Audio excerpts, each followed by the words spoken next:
I think the last time I was in this room was about 1994, and I came to a t-shirt painting activity at the Bethnal Green Museum of Childhood with my dad. And I remember so intensely being terribly worried that I'd painted the door of the house that I'd put onto this t-shirt the wrong colour pink, and that I didn't like it with the roof of the house and I couldn't do anything about it. So here is the opportunity to expiate that slightly traumatic memory of getting my creative arts, in my view, wrong. More seriously, thank you very much for inviting me today. I'm going to talk a bit about some work we're doing on behalf of the National Lottery about addressing parental loneliness, mums and dads' loneliness in the early years, because if we're going to think about how communities can support each other, that's both a really important thing to fix and a huge opportunity. So my intention was to come with some really exciting new polling evidence. We did a big poll of lots of parents, and then, you know, not only are politicians useless, but they insist on calling elections at the most inconvenient moments, and then they make announcements about childcare, and we thought this was really not the week to publish polling evidence about young people because it would get no attention whatsoever. So that will be coming out in a few weeks, and instead I'm going to talk to you about the stuff that actually excites me personally more, which is qualitative evidence from focus groups and interviews with parents that we've done in 5 parts of the country over the last few months. So basically we asked parents, do you feel lonely, and what can we do to help, with a view to working with those same parents to design interventions. And it will come as no surprise that huge proportions of parents of children under 5 report feeling lonely. There seem to be 2 particular peaks, one around the birth of a child, particularly if that birth has been difficult, either for the child or the mother, and again around the age of 2 or 3, before children start school, maybe before they can use the free entitlements, but after, and speaking as a parent myself, the cute baby stage when people don't actually chuck you out of restaurants and look at you disapprovingly.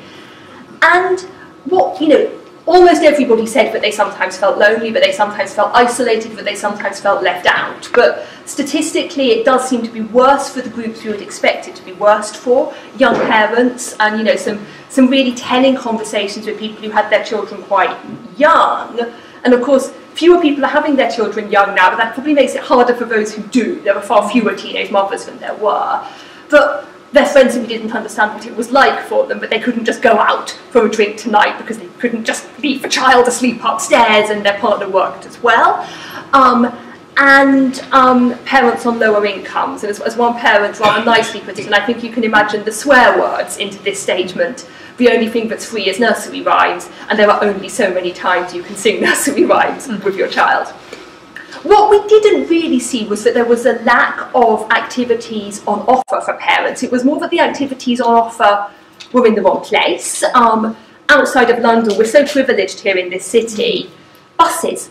You know, it would take 2 buses to get to the Down Children's Centre, and you had to pay separately for each bus. And if you brought your 5-year-old with you as well, then you've got to pay for the 5-year-old on the bus as well as you. And if you're feeling a bit vulnerable because you're a new mum and you wanted to bring your own mum, you've got to pay for her as well. And suddenly we're talking north of 20 quid to go to Lifetime. So that was a problem.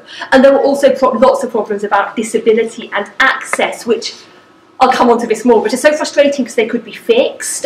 So one mum told us in London that her child is autistic and has very little sense of danger, and left to themselves will run into the road.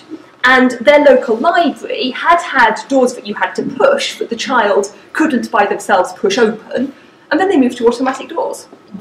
So that was that. And they couldn't go to that library anymore. That's a fixable problem.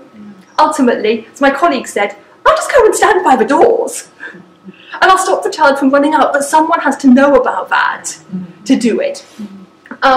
The other really big thing, and this is going to be, since Al has asked me for one, my proposed action for myself and you for tonight, is that parents told us really consistently that the groups that existed for them felt really cliquey. They didn't know what the rules were. But you go in there and it's like, all these people are sitting on the floor. Do I sit on the floor? So many people, and I told myself I wasn't going to speak too much about my own experiences of a child, being a parent of a child under 5 today, but this really did ring true for me.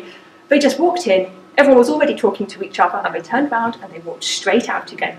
And once they'd made that first friend, once they'd made that first connection, it was fine. Because then they could go in and talk to each other, they could be their own little group and other people would join them.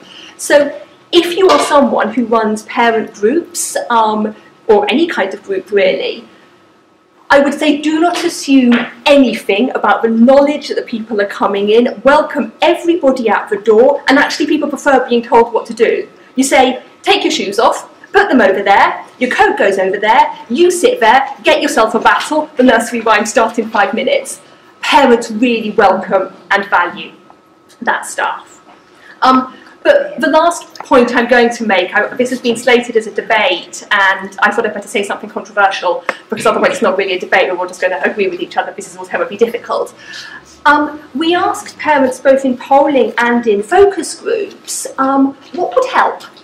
And we kind of raised the question of support groups, you know, because lots of parents are saying you lose yourself as a parent, you lose yourself as a person.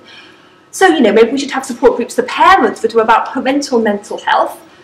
Maybe we should have support groups where you can talk about you rather than singing nursery rhymes, or talking about whether your child is walking yet, or, you know, be told that everybody else's child is walking and yours is not, which is always fun. And they all said no. They all said, particularly the mums, particularly the women, they all said that they wouldn't go to an event unless it was about their child. It had to be about their child. They wouldn't go to something that was for them.